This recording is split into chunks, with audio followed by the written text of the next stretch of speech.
Tenemos a los y las participantes en un Zoom para realizar preguntas y respuestas. Un segundo.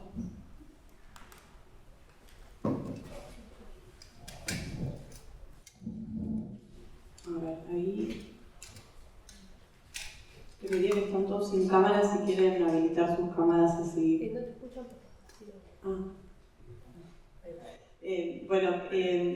Bienvenidos virtualmente a todos los participantes de las mesas. Acabamos de ver todas las ponencias virtuales. Los invitamos a abrir las cámaras, así podemos compartir un espacio de preguntas y respuestas con el público.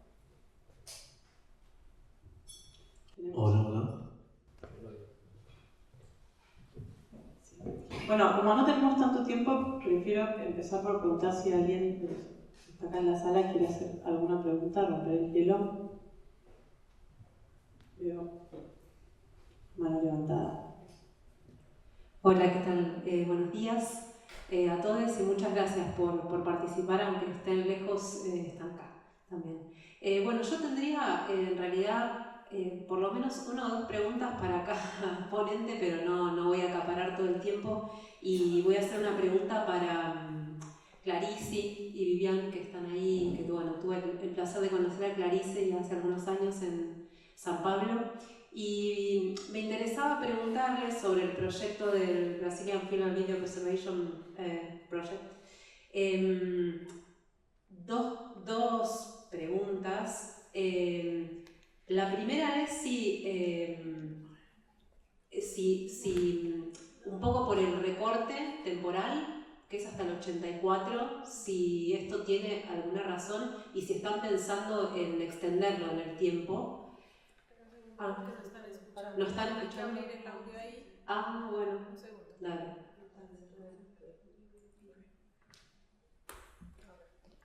Ahora sí. Hola. ¿Me escuchan ahí todos? Ahora sí. ¿Sí? Bueno. Rapidito. Decía que tengo como muchas preguntas para todos, pero voy a empezar por la primera ponencia, que fue la de Clarice. Que tuve la suerte de conocerte hace algunos años en San Pablo y de conocer el proyecto. Y quería preguntarles, en primer lugar, si el recorte hasta el año 1984, cuál es la motivación y si están pensando en expandirlo en el tiempo.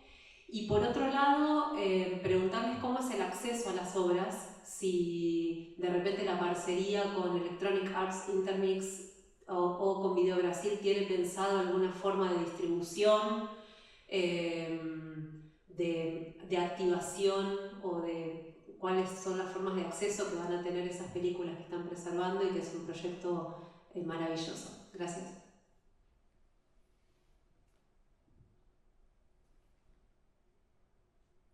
Buenos días, gracias pela pergunta. Me tenho que falar em português, porque meu espanhol está muito enferrujado. Sobre o recorte, a gente refletiu bastante sobre isso e a gente está trabalhando com esse recorte porque foi um momento de ditadura no Brasil e 84 tem anistia. Então esse é o recorte, né? Muitos dos trabalhos das artistas foram impactados por esse período que a gente viveu aqui no Brasil. Sobre o acesso, quando a gente idealizou esse projeto, a gente gostaria de colocar tudo online, todas as obras, né? Mas a gente teve como é que se diz? As artistas não estavam gostando dessa ideia de restaurar e colocar suas obras online, né? Então a gente foi conversando, porque é uma parceria, então a gente chegou a esse acordo de botar trechos das obras e essa parte muito importante que é o acesso. Então a gente vai começar depositando na Video Brasil e na Electronic Arts Remix, que são os nossos parceiros, mas a gente gostaria de depositar essas obras preservadas em outros acervos também. Mas isso vai ser uma segunda etapa, a gente tem que conseguir completar essa primeira etapa, que é fazer os dossiês e depositar nessas instituições. E aí, uma vez que ela está restaurada, também ficou a arte e saber se deu o acesso para a obra inteira, que é de acordo, então vamos usar meio para terem acesso à obra completa. Depende de cada.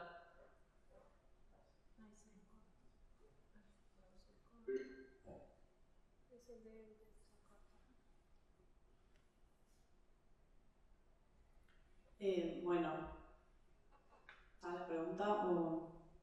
Sí. ¿Alguien más tiene alguna pregunta para hacer? Si no se me ocurre a mí, para Andrea, Alejandro, o también para el archivo de Guadalupe Sosa, quizá cuando hablaban me preguntaba sobre esta tensión de trabajar con archivos personales, en algunos casos hasta fotos, digamos, de la vida privada de las personas o material de trabajo, digamos, que no se concibió en su momento de creación como algo para hacer público, como los bocetos o material de storyboards o notas. ¿Cómo fue ese trabajo en tanto como gestores de trabajar con estos materiales como no pensados para ser vistos en público, pero al mismo tiempo, digamos, que el trabajo con el archivo tenga un sentido de una difusión, una reinterpretación, un uso por parte de un usuario que puede ser diferente al mismo creador? Hola, voy a arrancar yo.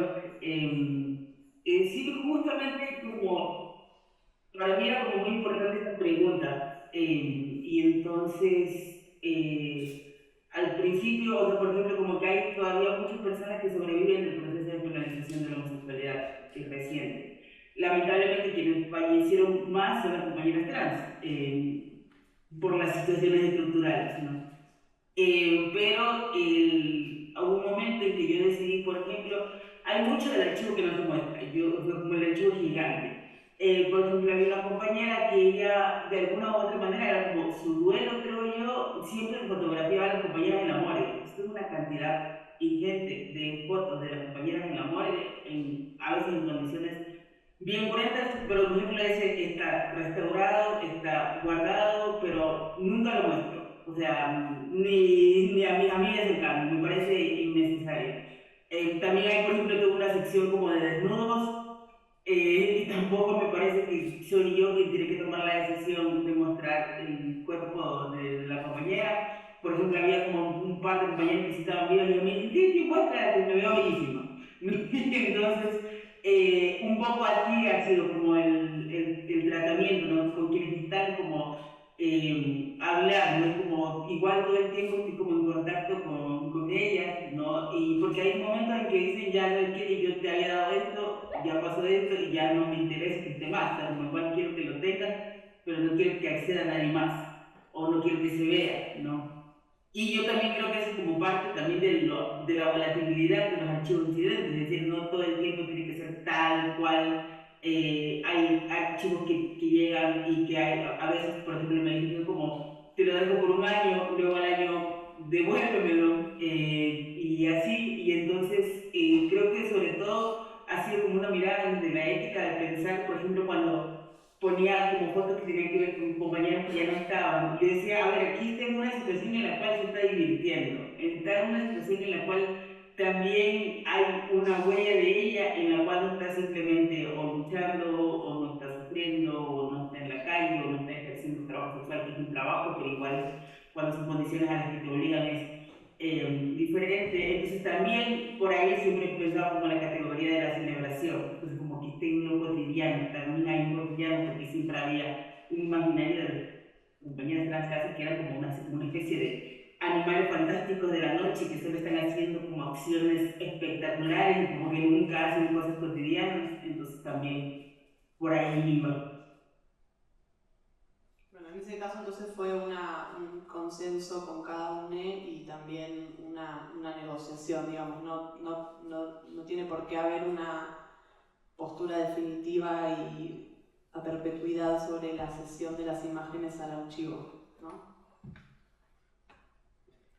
Sí, tal cual, o sea, es como, de alguna u otra manera, por ejemplo, hay unos que sí me han, por ejemplo, hubo un momento en que hubo muchos fondos documentales que me entregaron y que todo se digitalizó y yo le iba a entregar al Fondo Patrimonial de Fotografía en Ecuador. Y luego muchos compañeros me dijeron, no, no me interesa.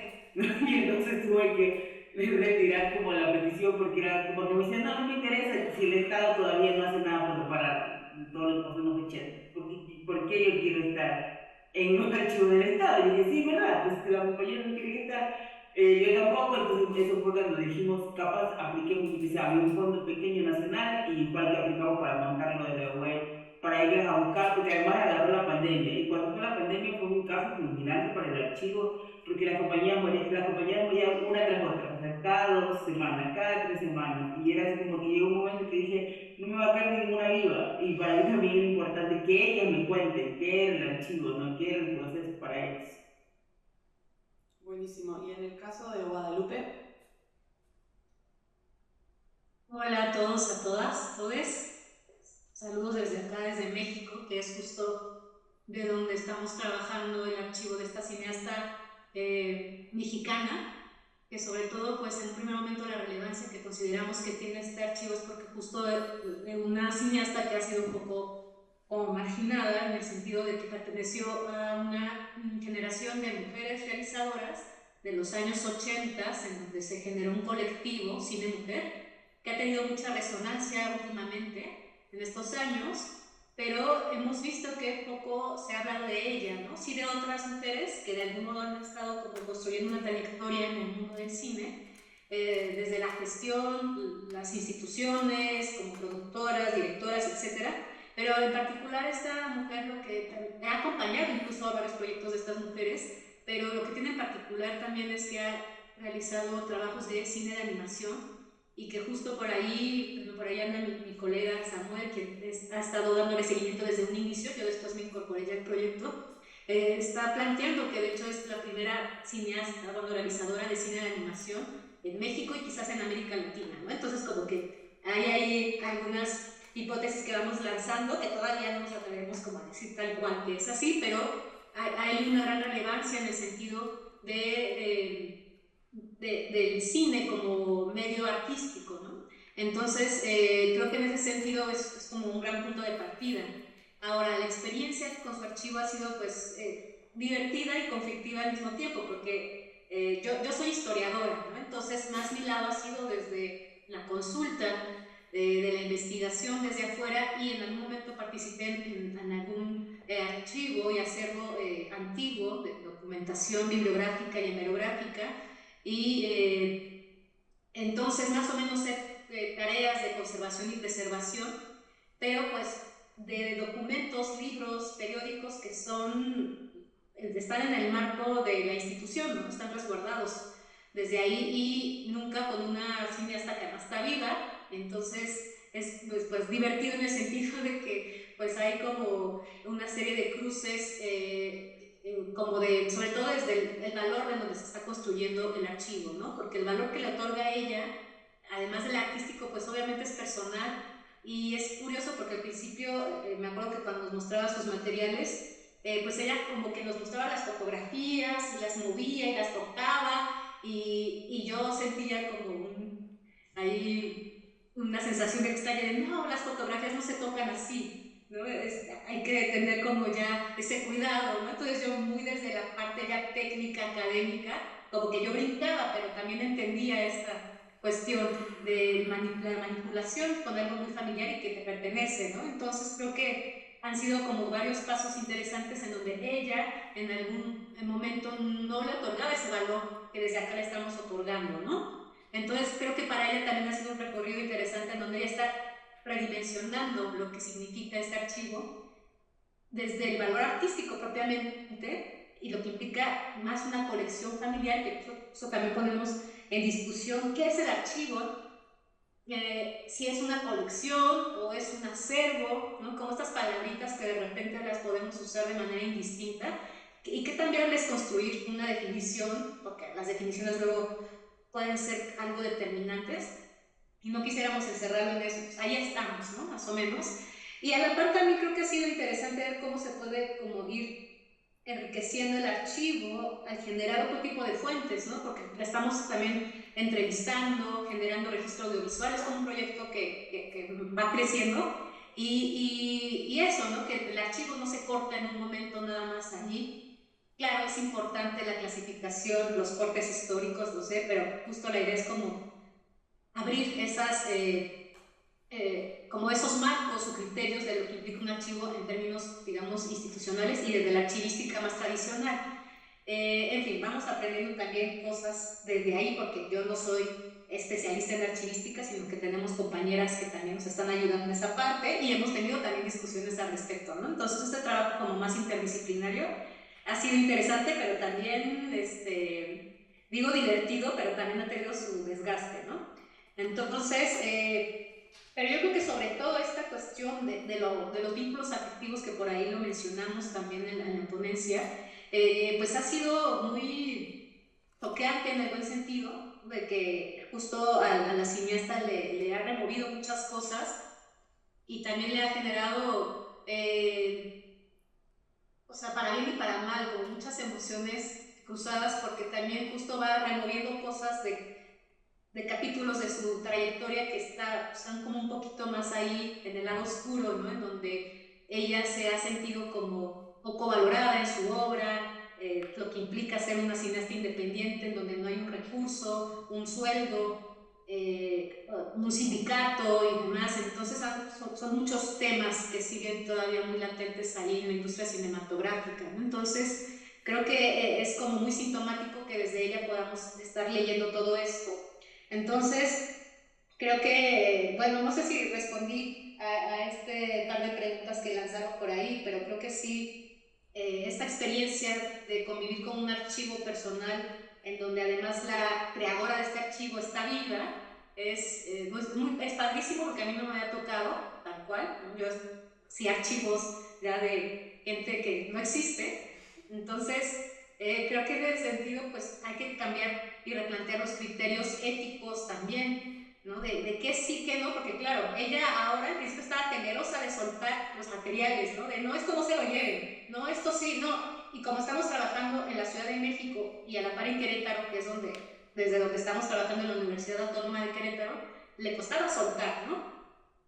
Pero entonces ahora ya sabe, y también llévense eso, y también si me ayudan a intervenir esto, y entonces también las películas, y no tenemos toda la infraestructura para hacerlo, y nos está rebasando de algún modo, para bien, digamos, porque está creciendo el proyecto, pero también para mal, porque no tenemos el recurso humano, económico y de infraestructura institucional para poder cubrir todas estas tareas que ya atravesados por el vínculo que tenemos con ella, pues quisiéramos resolver, ¿no?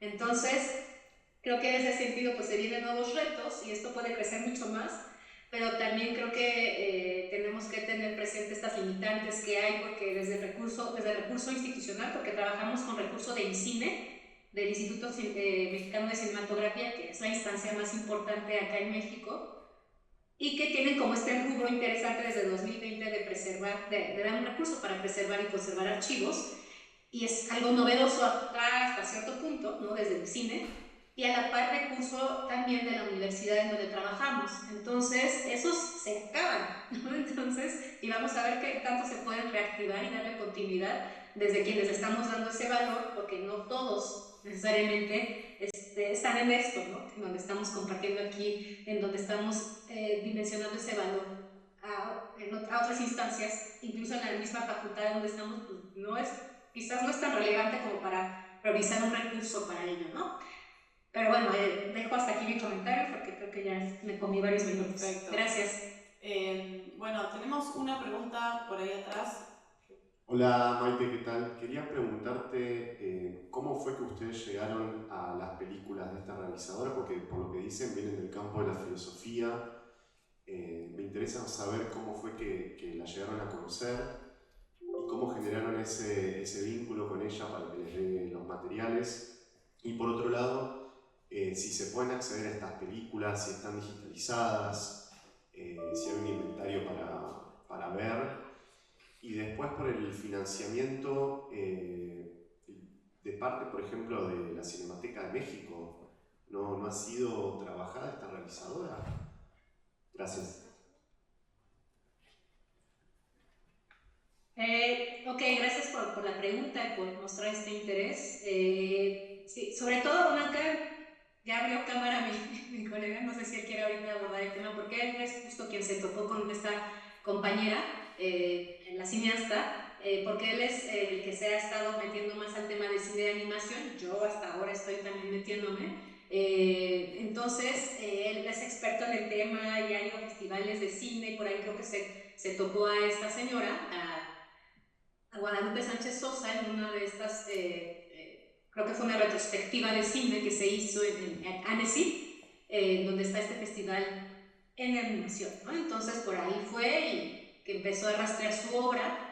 Hay algunas películas que sí podemos ver, son sobre todo, algunas están en línea, pero son cortometrajes pequeñitos, muy poco de lo que ha hecho, ¿no? Como directora de cine de animación, que tiene muchas otras facetas, que va desde el diseño de arte, maquillaje, vestuario, etcétera, y que ha estado acompañando muchas cineastas y también hombres y mujeres, ¿no? De gran envergadura acá en México, pero pues que ha quedado más al margen, sobre todo porque no siempre se otorga este valor a otros cargos, más allá de la dirección o fotografía, quizás. Entonces, bueno, por ahí Samuel se estuvo encontrando con ella, pero pues en ese momento él no tenía como mucha idea de cómo trabajar un archivo y yo más o menos. Entonces, como que me invitó y me incitó porque yo también he estado pues muy metida en el tema del cine, pero desde la historia, ¿no?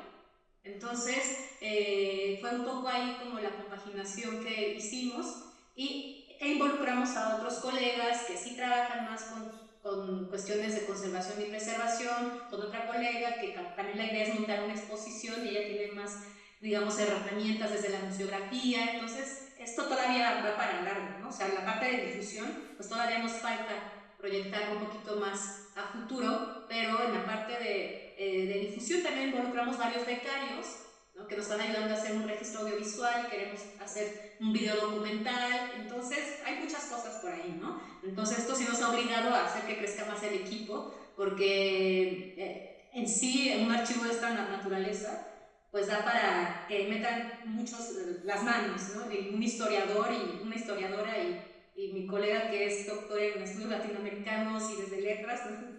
Como que nos quedamos cortos, ¿no? No sé si Samuel, que andas por acá, quieras comentar algo o continúo yo. Hola, espero que me escuchen, ando aquí en la calle, pero gracias por el interés. Solo para mencionar rápidamente que efectivamente es una cineasta muy poco trabajada, inclusive en los 3 libros que hay de historia de la animación en México, se le menciona una línea nada más, pero no se le da como la importancia que merece. Creemos que es por 2 razones. Una, por el género mismo, es decir, por ser mujer. La historia de la animación en México se construye a partir de hombres, sobre todo. Y otra, porque es animación experimental. Entonces, creemos que esa es una doble razón por la que ha sido marginada y creemos que hoy día es un buen momento para recuperarla, ya que ella aún vive y va a cumplir 50 años de trabajo. Entonces, estamos haciendo el esfuerzo de visibilizarlo. Gracias. ¿Hay alguna otra pregunta? ¿Sí? Si no hay nadie más, porque así no, ya hice la pregunta. Tenía una pregunta para Jim que me interesa. Bueno, primero felicitarte y felicitar todos los proyectos porque son todos increíbles y titánicos y personales y nacen de esta iniciativa así de necesidad y de deseo, ¿no? De salvaguardar estos trabajos. Jim, yo quería preguntarte si ya han desarrollado o si están desarrollando estrategias de preservación digital de todos esos archivos que se están generando, porque, digamos, más allá de la migración, esa producción de un nuevo archivo digital, bueno, nos abre como otro problema, ¿no? Y cómo están trabajando esa cuestión. Buenos días, saludos desde Colombia. Pues miren que este archivo nace como de un impulso básicamente personal, porque la muestra, pues aunque se desarrolla en una institución educativa, tiene todavía ese tipo como de compañerismo, como de lo que hablaban las compañeras de parcería, como de un conjunto de artistas que nos vemos involucrados como en relacionarnos para mostrar resultados de trabajos de ese tipo. Pero yo no soy experto en archivística y entonces todo lo que nace, lo que hice básicamente fue de manera intuitiva y como investigando y trabajando por los lados. Entonces yo creo que la segunda fase de este proyecto ya será como más pertinente a la conservación y a la puesta en circulación, por decirlo de alguna manera, de ese material, porque todavía toca conseguir los permisos y las autorizaciones de los artistas que están allí, ¿no? O sea, de alguna manera cuando ellos prestan el trabajo para exhibirlo es muy diferente al trabajo cuando se cataloga y se cuelga en una dirección para que la gente acceda a él. De repente lo que he estado pensando es colocar más bien como abstractos de las obras más que la obra completa y así la gente pueda acceder como al material de manera como más recurrente y no dejarlo muerto y que solamente se vea en impreso en un catálogo virtual. Me parece que esa es como la segunda fase del proyecto que vengo realizando. Y a mí se me ocurría preguntar también en ese sentido si desde la universidad, como el hecho de que ya la muestra tenga más de 15 años de vida y que se haya trabajado en este catálogo, si, digamos, estudiantes o parte de la comunidad se organizó como para preservar lo que suceda en las ediciones de Para Verte Mejor de aquí en adelante o de generar materiales durante los festivales con un objetivo de, digamos, poder conseguir los permisos de antemano porque ya es, digamos, contemporánea la relación con cada uno de los videoartistas, o si de repente eso, la existencia del catálogo generó, digamos, nuevas maneras de producir el festival. La relación con la universidad siempre va a ser como dialógica, ¿no? Estamos trabajando allí con ellos, pero la implementación de ese, por ejemplo, del repositorio es muy complicado. O sea, ellos tienen como unos estamentos que lo que se propone básicamente es como el resultado de procesos estudiantiles directamente, como el resultado de tesis, de proyectos de grado y ese tipo de cosas son los que van al repositorio o el material bibliográfico de allí. No he visto cómo insertar ese material directamente dentro de la universidad y yo no sé si quisiera además que eso quedara directamente dentro de la universidad. Me parece que, bueno, se gesta dentro de la universidad, pero no creo que sea un material de la universidad, ¿sí me entienden? Es como un material más de la muestra, del evento que de allí, o sea, como que le pertenezca a la institución. Además de eso, no sé qué implicaciones tendría eso con respecto a los derechos de autor con la universidad, no sé cómo operaría eso.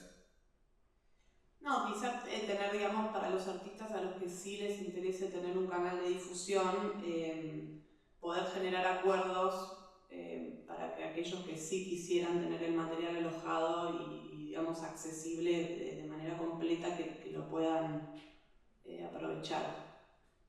Okay. Era solo una idea. Muchas gracias. Bueno, me parece que ya estamos re excedidos de tiempo, así que terminamos acá. Un aplauso para todos los ponentes.